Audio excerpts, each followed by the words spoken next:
Audience, আজকে আমাদের কেরানীগঞ্জ আগানগর পরিষদ মার্কেটে 9টার পরে সম্ভবত আগুনটা লাগছিল।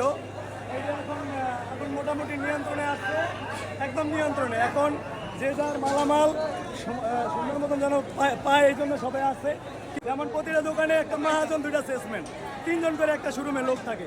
হিসাব করে দেখেন হাজার হাজার মানুষ। এখন আগুন লাগলে তো মানুষ দেখতে আসবে, কিন্তু তাদের ভিতরে কিছু মানুষ ঢুইকা ভেজাল লাগায়।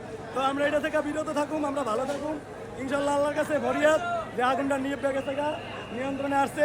কেরানীগঞ্জ উপজেলা থেকে ফায়ার সার্ভিস আসছে আগুন নিয়ন্ত্রণে। এখন একবারে নিরাপদ, সবাই ভালো আছে, সহি সালামতে আছে, কোনো ক্ষয়ক্ষতি বেশি একটা হয় নাই।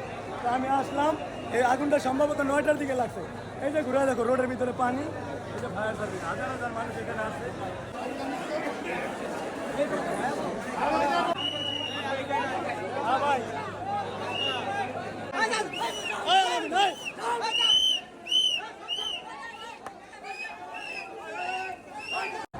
প্রতিটা শোরুমে কিন্তু আগুন নিয়ন্ত্রণের যন্ত্র থাকা উচিত, কারণ মার্কেট এলাকা, দুর্ঘটনা হইতেই পারে। সবাই নিরাপদে থাকবেন এবং সবাই দোয়া করবেন। আমাদের কেরানীগঞ্জের কিন্তু এমনি ব্যবসা প্রতিষ্ঠান ভালো না, বেচা কিনা নাই, তার মধ্যে যে আগুন লাগছে, আল্লাহ তুমি সবাইকে মাফ করো, সবাইকে হেফাজত করো। ভিডিওটা এই পর্যন্ত, সবাই খুশি থাকবেন।